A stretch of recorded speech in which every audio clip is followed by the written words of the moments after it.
Hi, welcome to the Pelvi Biz podcast. Are you a pelvic health PT or OT struggling to start your own practice? This podcast helps pelvic health PTs and OTs get out of debt, gain the income they desire, be able to treat patients without insurance restraints, and learn how to create time freedom for yourself and your family. I'm your host, Dr. Kelly Alhui, founder of Orthopelvic Physical Therapy, Pelvic Health Business Grower, and Pelvi Biz. Over the last 2 years, I went from a solo entrepreneur to a 7-person team and counting. I'm here to help provide a clear path to grow your pelvic health business as fast as possible so that you can gain the time freedom, decrease debt, increase income, and live the life that you desire. Before we get started today, make sure you click the link in our bio to grab your ticket for Pelvi Biz. Now let's get into today's episode. Welcome guys to Pelvi Biz Podcast. I'm your host, Kelly Alhui. Today we have a very special guest. She's actually one of my mastermind students. Super pumped to have her on. She's going to drop some major knowledge today. So Rachel, go ahead and introduce yourself and tell us where your clinic's at.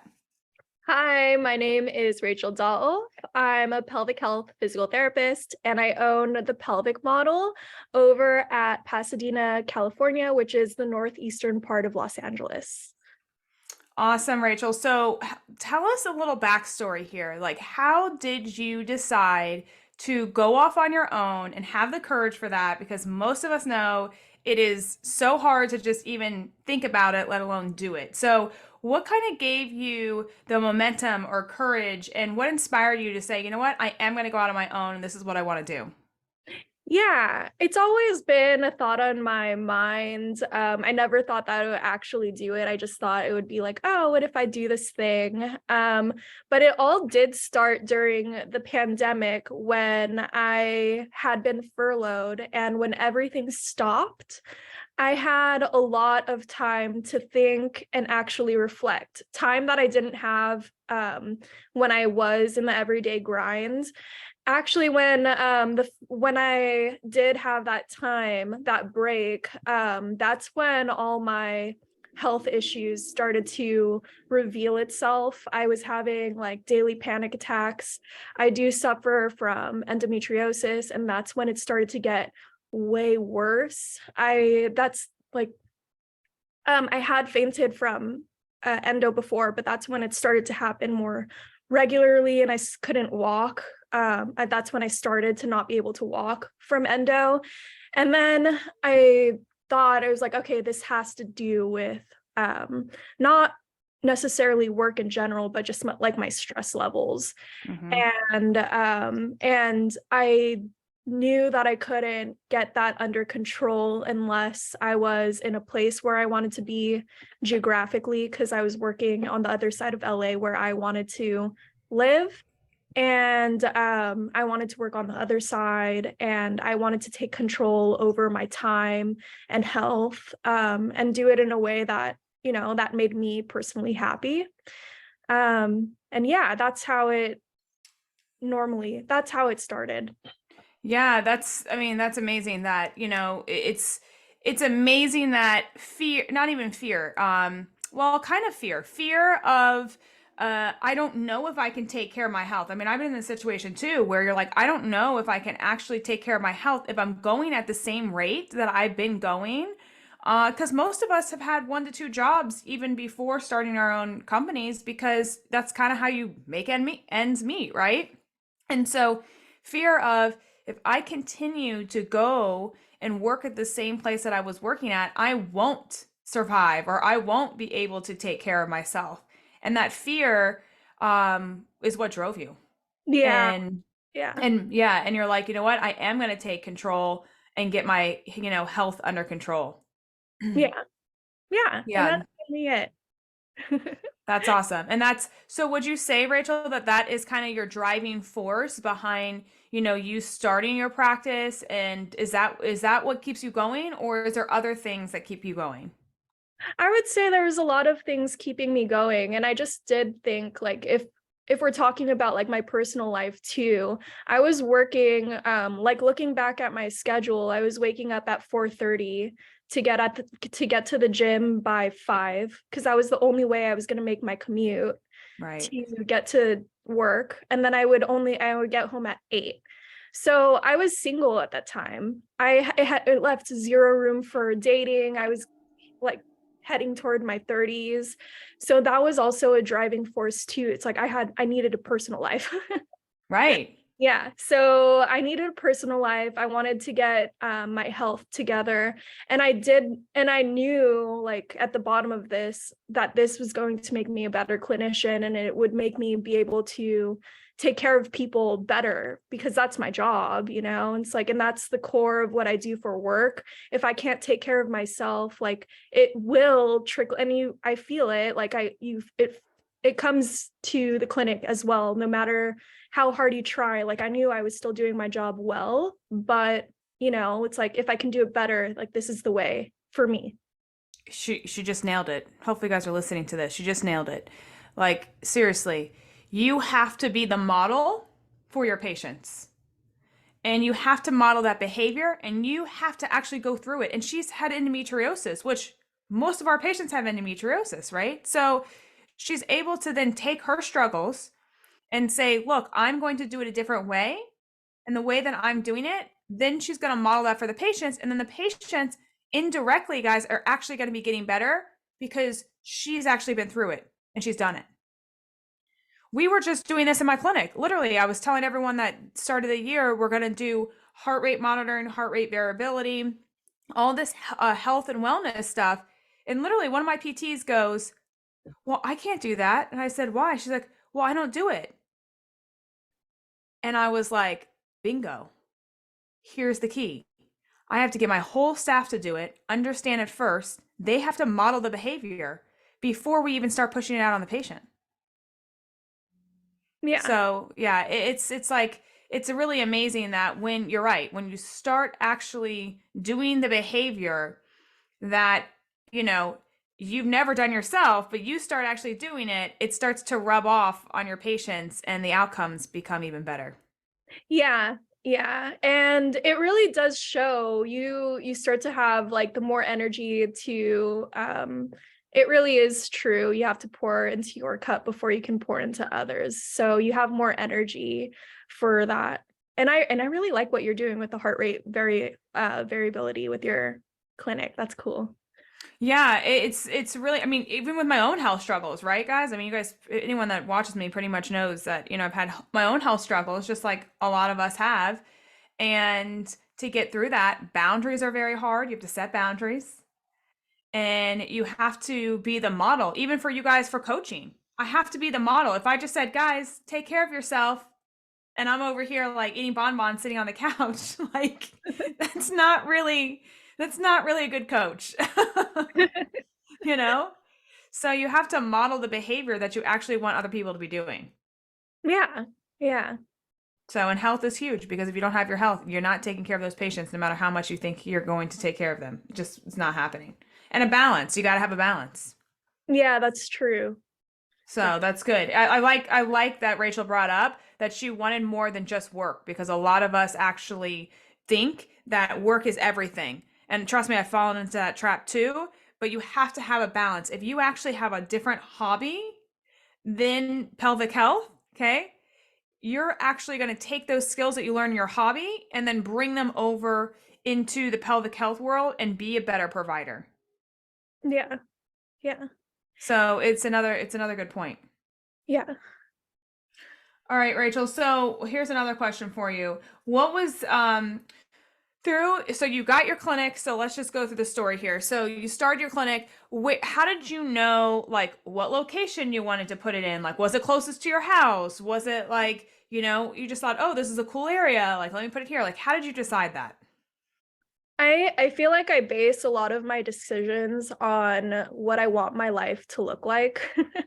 Great. And I always had my eye out on Pasadena for a lot of reasons. I have a lot of family, not in Pasadena, but in the Northeast Los Angeles region, and being close to them is very important to me. So, and I also didn't want to commute. So I was like, okay, so if I'm going to live in Pasadena, then I want to put my clinic like a mile away from where I want to live.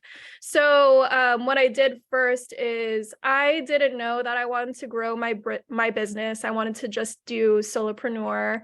And so I was like, okay, let me just look at, so every day after work, I would go home and go search for massage rooms for rent or chiropractic rooms for rent, even like psychology centers where I ended up in. I would just search room for rent in all different kinds of ways.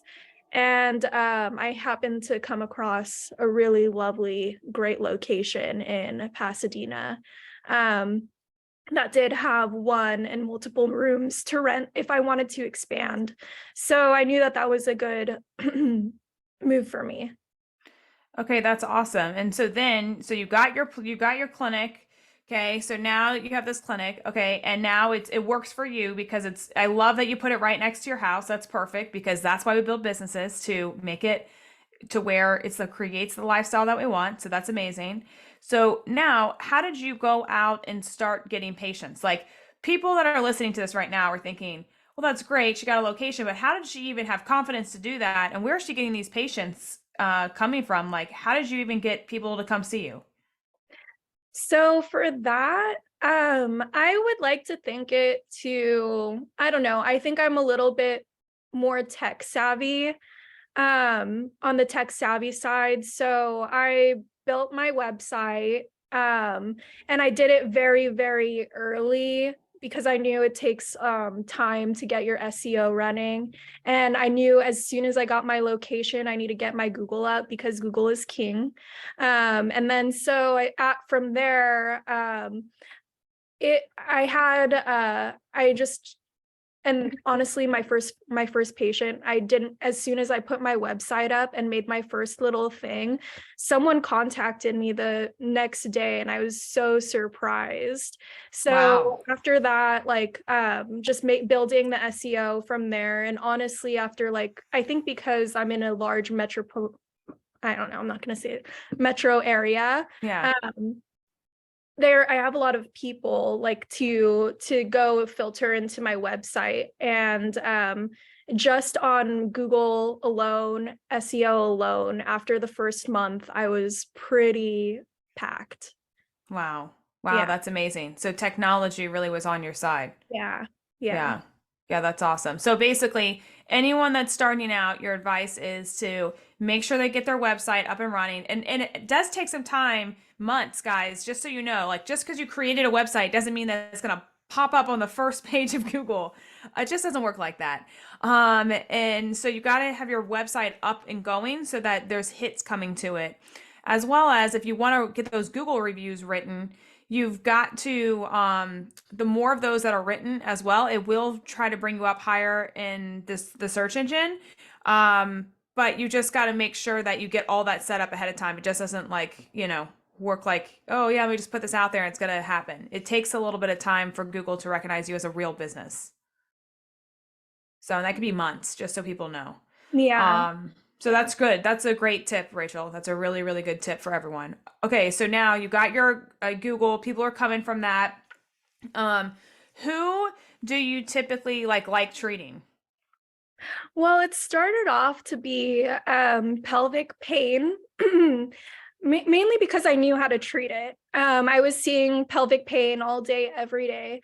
But now that I've built my practice, I really like a good mix of people. Like I right now I have a good mix of pregnancy, postpartum. I do love treating the male population. So I have a good mix of male pelvic floor and pelvic pain. I don't know, it's really hard to say right now. Right now I'm back into really loving treating pain and endo particularly. Just because of my own journey and where I'm at right now. But it really does fluctuate. Um, yeah. Yeah, I wish I had Yeah. a better, more on point answer, but I like it. No, that's great. A variety. I think a variety actually keeps our brain, working.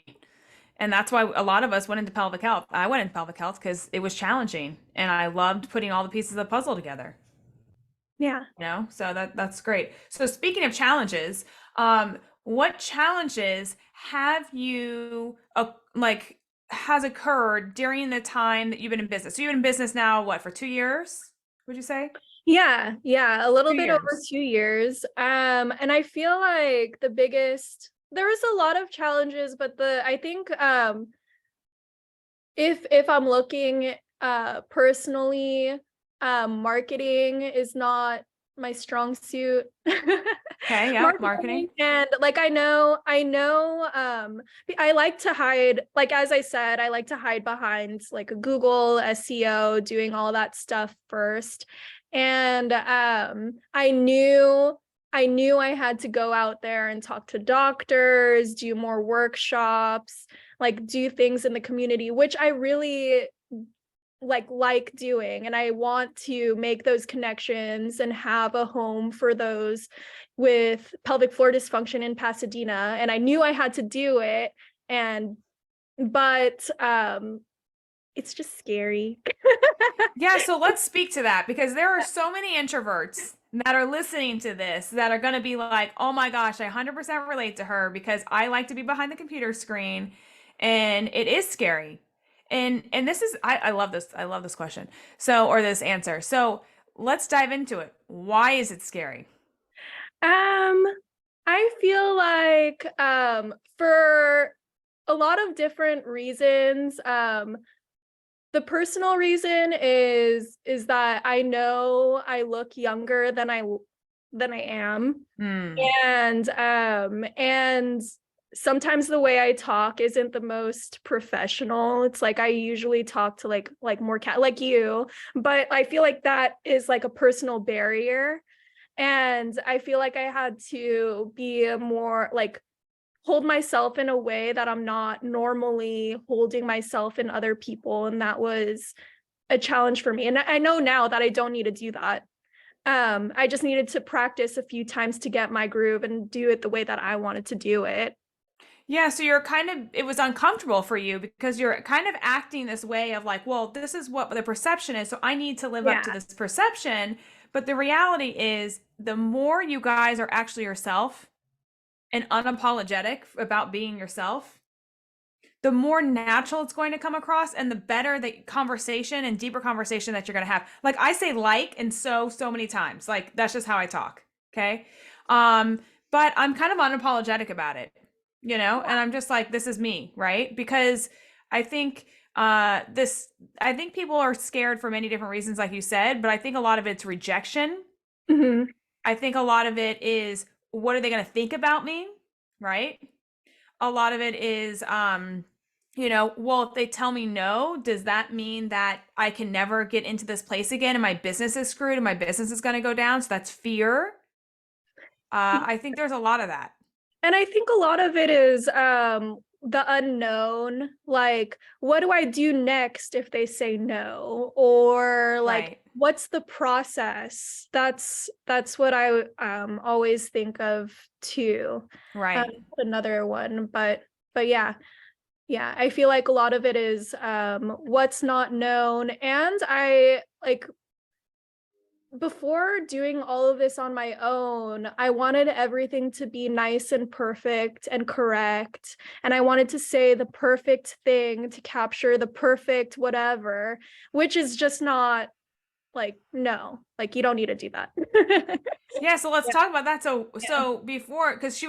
before Rachel joined Mastermind 6 months ago. So before Mastermind, what would you say that you were doing then that now has changed to what you're doing now? What I was doing then was I was still relying heavily on my SEO. And I was just to connect with other people, I was just sending out emails. And if I felt comfortable seeing a person because we had like a mutual connection, as in like like another physical therapist or a doctor or whatever.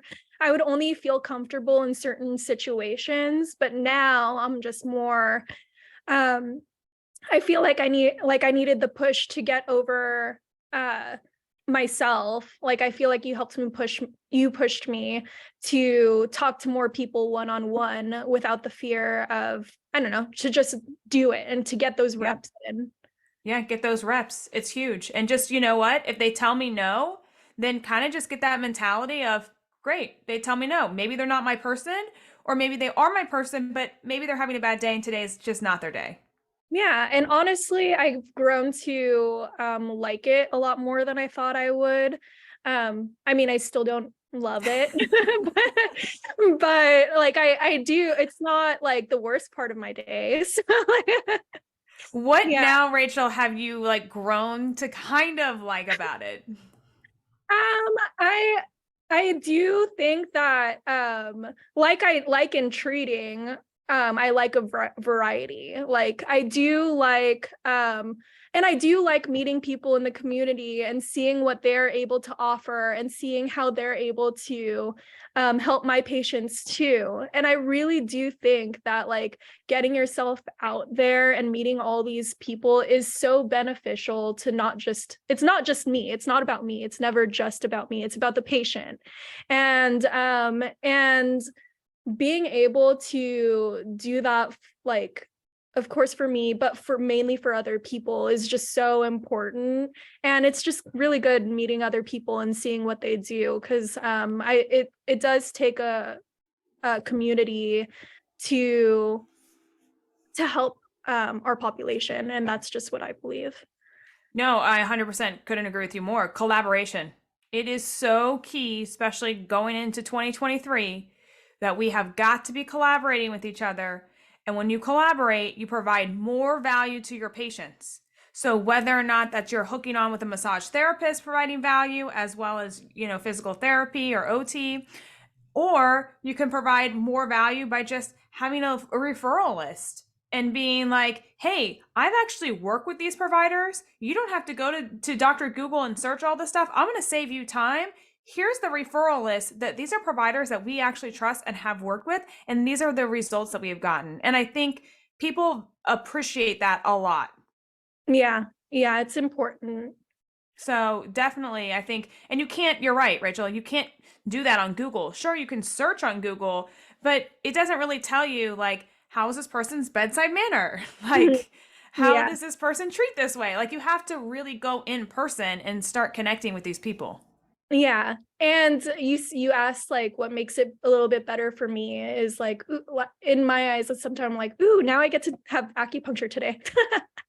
Or Yep. it's like, oh, let's try this new modality. I think that's like it mixes things up and like it helps me in my health. And then I don't know, just I feel like it helps everybody. Helps everyone all the way around. Yeah. Yeah, you couldn't have said it better. That's great. So let me ask you this. What do you feel like 2023 looks like for you and your company? Like, what's the vision? Where do you see yourself going? Is there anything like new, exciting, fun coming up that you're like, ah, I can't wait for the new year to launch this or do this? Yeah. I have such big dreams for 2023. Let's hear them. So I want to expand my business. I'm currently hiring a new pelvic floor physical therapist. Reach So out, guys. You got to reach out to Rachel. People yeah, can. the pelvic model in Pasadena.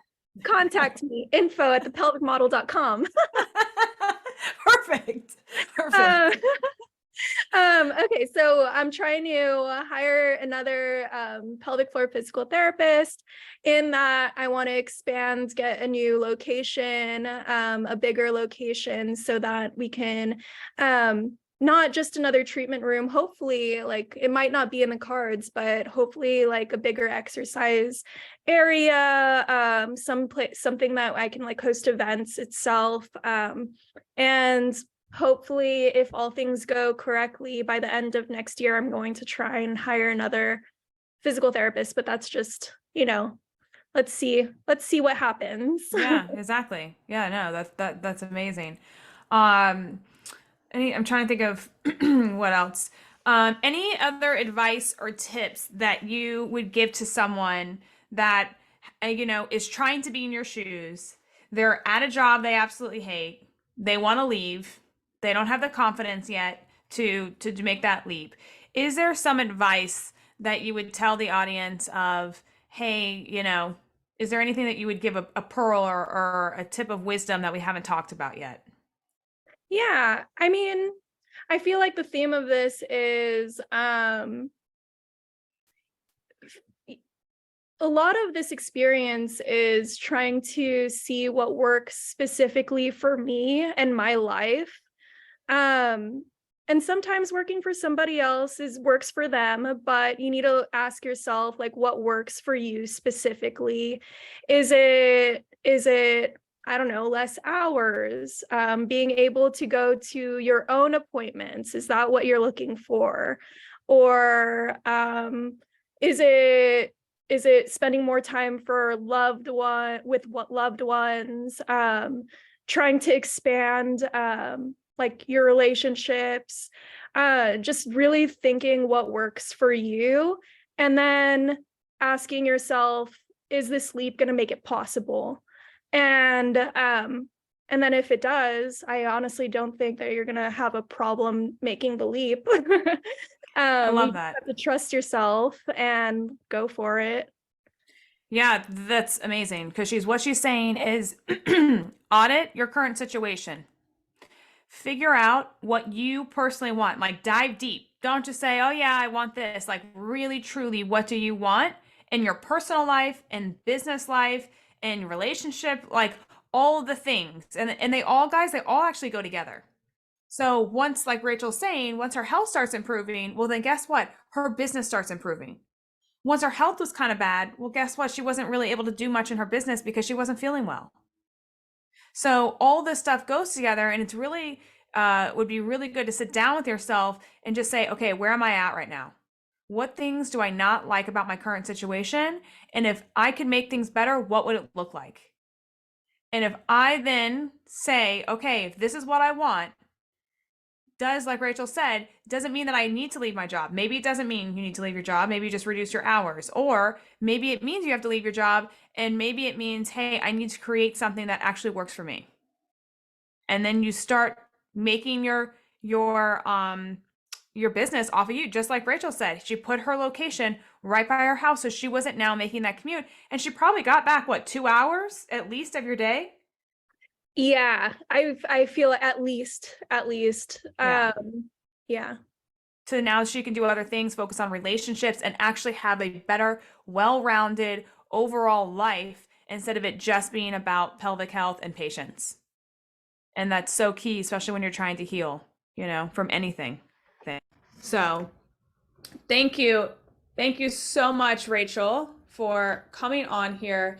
Can you go ahead and give everyone tips and tricks, or can you go ahead and just say where you're located and where people can find you, and where they can follow you on Instagram and all the things? Yeah, so I'm in Pasadena, California, Northeast Los Angeles. My company is called The Pelvic Model. And you can find me at thepelvicmodel.com, or my Instagram handle is The Pelvic Model. Awesome. Well, thank you so much for coming on. We really appreciate everything you've given us today. So thank you. Thank you, Kelly. If you are ready to change your life, click the link in the show notes to get your ticket to PelviBiz. Let's go.